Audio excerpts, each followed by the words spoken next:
好，我们接着来说我们的这个 OSI 啊，或者说我们说我们的这个分层功能。那么我们在说完这个 OSI 的7层功能以后啊，我们来接着看，我们刚才说我们现在网络中它的协议呢叫做 TCP/IP 协议。那么对于 TCP/IP 协议来说，啊，它有一个自己的规范和这个 OSI 的这个模型所相对应。啊，为什么它会自己去定义一个规范呢？因为 TCP/IP 作为一个网络协议来说，它不关心你操作系统到底如何去处理这个软件，如何去处理这些数据了。那么对于 TCP/IP 来说，它更多的关心的是如何将这个数据正确的、高效的、可靠的给你传递到你的目的地去。所以说 TCP/IP 它将 OSI 的高层，也就是说上面的3层5、6、73层统一的映射成了一个东西，叫做应用层。就是说 TCP/IP 的应用层其实就是上面那3层，我不再区分了。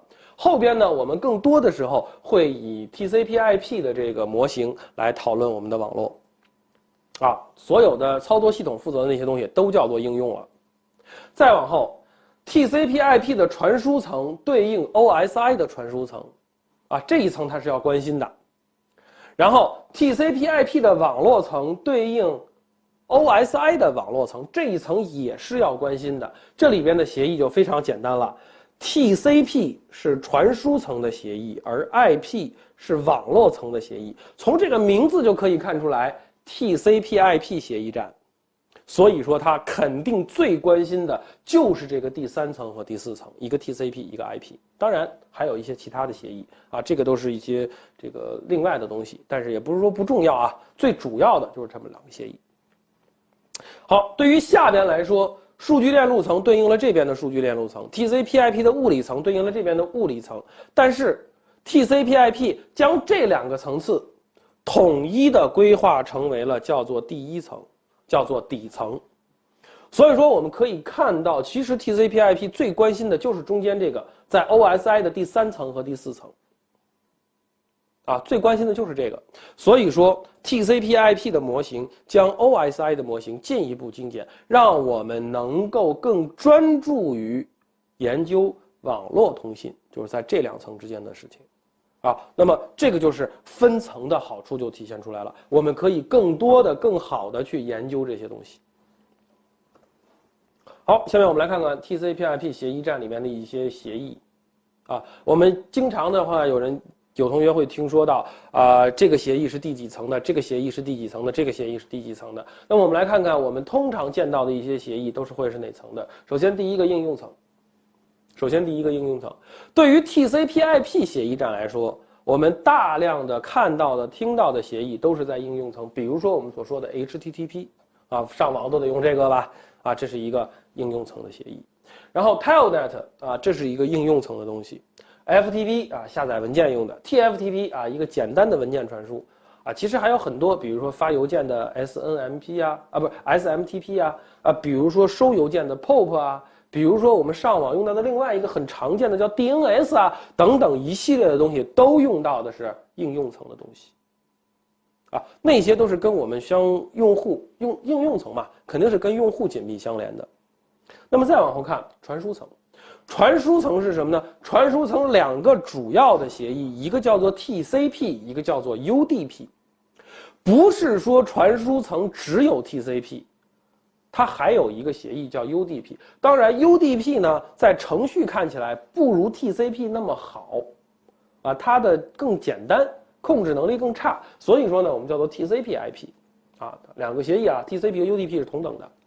在网络层我们目前呢只介绍一个叫做 IP， 啊，就是我们所说的 IP 协议。事实上啊，大家也能听说到，就是各种环境下，我们都在讨论一个问题 ：IP 地址不够用了以后，我们要讨论到 IPv6。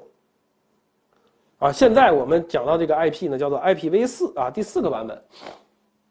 啊 ，IPv4，啊，后面呢我们会过渡到 IPv6。注意 ，IPv6也好 ，IPv4也好，都是网络层的协议，而且 V4和 V6没有过渡性，或者说没有什么其他的一些这个相关性，它们2个在网络层是完完全全2个不同的协议啊，不可同日而语的，啊，不可同日而语的。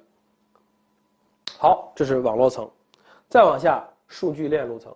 数据链路层我们主要看到的是以太网，啊802.3，然后还有什么呢？有 PPP， 这是一个点到点的协议，这个可能大家不常见，可能大家常见的更多的应该是 PPPoE。啊，你上网拨号用的东西。当然，我们后面还会介绍一个东西叫做真中继 （Frame Relay FR）。啊，这些都是我们在数据链路层所需要知道的一个协议。它提供了物理介质的访问，但是它不提供物理介质。最后，物理层各种接口、各种线缆，网线头，对吧？啊，你的那个各种光纤的接口，啊，这都物理层所定义。这是 TCP/IP 的协议站里面所包含的一些具体的协议。好，下面我们来看下面的东西呢，叫做数据的这个通信的一个最主要的东西，叫做封装与解封装啊，这是两个概念啊，这是一对儿啊，两个动作，一个叫做封装，一个叫做解封装。首先，我们先来看什么叫做封装。比如说，在这个里面 ，A 要发一段信息去给 B， 或者说你可以把它模拟成什么呢？你可以把它模拟成你在 QQ 上，或者说你在网页上要发一个信息给另外的一个人。比如说，你可以在网页上发一个什么信息，然后别人也能弹出来那个界面，对吧？比如说这个聊天室啊什么的也可以。或者说你拿一个 QQ， 对吧？你发一个信息说今天晚上一块吃个饭吧，啊，晚上我请客，咱们去搓一顿吧。那么在这种情况下，你把这句话写完，把这句话写完以后呢，这句话就叫做用户数据。注意啊，这句话叫做用户数据。然后计算机的 QQ 给你提供的那个窗口就是应用层。然后你的这段话是文字，我要如何去编码？这个就是表示层啊。一般呢，我们都用什么那个国标的那种什么汉字编码方式，啊，那么就是表示层啊，如何去编码？编好了以后，你可能开着多个 QQ， 然后系统要认出来这是某一个 QQ 进程，或者说这是某一个用户的对话的这么一个过程，那么它会给你分开。分开以后呢 ，QQ 啊，或者说一些其他的程序啊，就会将这个东西，哎，二进制就出来了。二进制在这儿，在 TCP 里边，你看。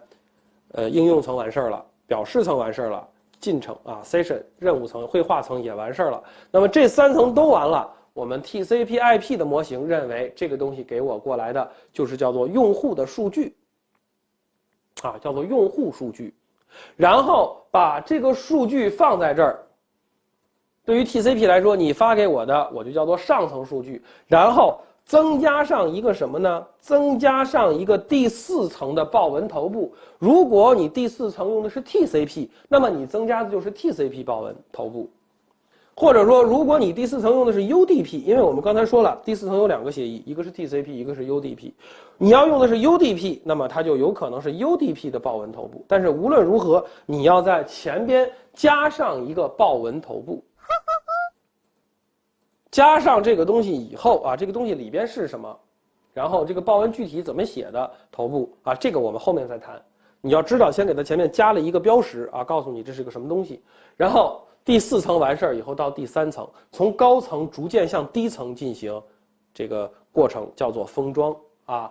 第四层完了以后，包含这个第四层的头部到了第三层，然后第三层我们现在说主要就是 IP 协议了。那么 OK。那么 IP 报文加上 IP 第三层的报文头部，这个有点像什么呢？你发的这句话有点像在寄一个快递，就是你比如说这个用户数据就是你发的那句话，啊，那就相当于是什么呢？有人跟你这儿买了一个东西，是不是你得把这个快递寄出去啊，给人家？你比如说你是个淘宝卖家，啊，然后呢发现呢，哎，这个用户对吧？买了一个黑色的。一个笔啊，或者说一个什么鼠标，那么呢，这个时候 OK， 你要把这个东西找出来，对吧？找出来以后干什么呢？包装吧，啊，包装。那么包装的时候，其实呢，在这儿啊，你可以发现，哎，你先包一层，就是在这儿你先包一层吧。那么这个地方是不是你得包装好，你得写上谁卖出去的，对吧？然后呢，发给谁的，对方的这个电话什么的你都得写上。然后你把这个东西包装好以后，或者说你把快递单子都写好了，盒子也贴好了 ，OK 放在那儿了。然后快递的人员会拿走，会取走，取走以后 ，IP 报文头部。这个快递人员可能在取走以后，他会对你这边整个的，或者说对于去往目标的这个，比如说你发到北京也好，发到上海也好，他会对于目标的进行分堆儿，对吧？就是这几个可能我从不同的店家取来的设备啊，取来的货都去往上海，那可能我这儿分一堆儿。另外几个店家取来的呢，可能发到西安去了，那我就发另一堆儿。然后这个时候它分堆儿，分完堆儿以后呢，有可能我见过的啊，就是找那种大袋子或者大箱子，然后把这些去往上海的统一的装到一个大箱子里面，然后去往西安的统一装到另外一个大箱子里面。这个时候就相当于你给他的东西就相当于数据了，所以说呢，在这儿呢可能就相当于再封装了一层，再封装了一层，就是 IP 报文了，有可能。然后逐渐的，可能货运公司呢还会说，这些箱子可能都是发往上海的，这些箱子，因为它不可能有一个快递人员呀，可能有这些箱子都是发往西安的，那些箱子都是发往北京的 ，OK。然后快递公司再把这些箱子怎么办？装车啊。比如说，这个车是开往北京的，或者说开往上海的 ，OK， 我把这些所有的去往上海的箱子都装到这个车上去，那么可能这个车就 OK 了嘛？那么 OK， 那么你不管是哪个货运员给过来的，都要进行第二层的报文封装。注意，在这儿呢，第二层呢，我们区分了两个，一个叫做 LLC， 一个叫做 MAC， 它们两个加起来称之为第二层的报文封装。好。再进行一次打包到车上了，这个时候车开走了，就相当于把你的这个数据运送出去了，真的是在路上了变成了0101的这些二进制的编码并且变成了电信号出去了。整个从应用层一直到物理层，整个的过程到这儿其实物理层还是叫调制，一直到第二层，整个的过程叫做封装，叫做对于数据的封装。数据是什么？数据就是你的用户数据，而对于这个封装来说，就是一层一层一层的去添加这个报文头部，一层一层一层的去添加这个报文头部，就叫做数据的封装。好了，那么在封装的时候，大家再注意看这儿，每一层第4层、第3层、第2层，每一层都会添加自己的报文头部在里边，并且把这个东西发给下一层。而对于下边的层次来说，把上面所交给他的数据两部分，一部分叫做数据，一部分是上层报文头部，统统的称之为了上层数据。比如说你看这个 LLC， 它把 IP 报头和这个上层数据，本来这个上层数据里面其实就是这儿有一部分，这儿有一部分的，那么它统一的都称之为了上层数据，也就是不管里边是什么了，就其实我不管最终的用户数据是什么，我只要知道上一层是什么就 OK 了。那么在做完数据封装以后呢，我们给每一层封装之后的这个数据报文呢起了一个名字。如果是应用层的数据，我们称之为 PDU，叫做 Protocol Data Unit， 叫做协议数据单元。那么如果加上了传输层的报文头部，甭管前面是 UDP、HTCP， 那么这个地方呢都叫做 Segment， 叫做段，叫做数据段。如果加上了网络层的报文头部，我们就称之为 Packet， 叫做数据包。如果加上了第2层的报文头部，我们就称之为数据帧，叫做 frame。当然，最终如果你在网络上去运行的传输它的话，那么这个东西一定叫做 bit，一定叫做 bit， 叫做比特。好了，但是事实上呢，平时我们一般不这么称呼这些东西，我们通通的将这些东西称之为数据包，或者叫做报文。那么我们如何区分是哪一层的呢？就是加载的哪一层的报文呢？报文头部呢？那么我们通常情况下是这样的，这一层的我们就叫做3层报文，这个的就叫做 segment，我们叫做4层报文。带着以太网的或者带着2层的，我们叫做2层报文。我们通常以包的形式来体现。好，还有，大家注意，在这个位置上，只有第2层的封装会给这个层次后面加一个真伪校验，其他层次只加头不加尾，只有第2层会在这个地方加一个尾巴上去。好，整个的这个过程叫做封装。数据，特别是用户的数据，只有经过封装以后，才能够成为最终的2进制编码，通过网络介质传递出去。好了，现在 A 是把这个东西发出去了，下边的问题就是 B。这个数据最终被我们的互联网也好，被我们的网络设备也好，传递给了 B 的这一边。那么对于 B 的这一边来说，它从物理层接收到这些东西以后，开始往上去走。那么它每走一层，刚才是从上到下的这种封装，那么现在呢，我们要从下到上去做一个解封装的过程。那么这个东西就叫做解封装，什么意思呢？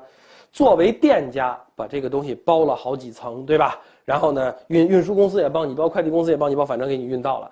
到了以后，你是不是要拆开啊？比如说本地的货运公司到了本地一看，哎，这个部分去往海淀区的，这个是去往朝阳区的，先分开。然后呢，从朝阳区、海淀区的分开以后呢，这个到了快递小哥手里以后呢，朝阳小哥，哎，这个是这栋楼的，这个是那栋楼的，然后他又帮你分开。然后不同的这个可能不同的快递员，对吧？负责不同的楼或者划片儿。那么这个时候他，哎，这个是他这片的，这是他这片的。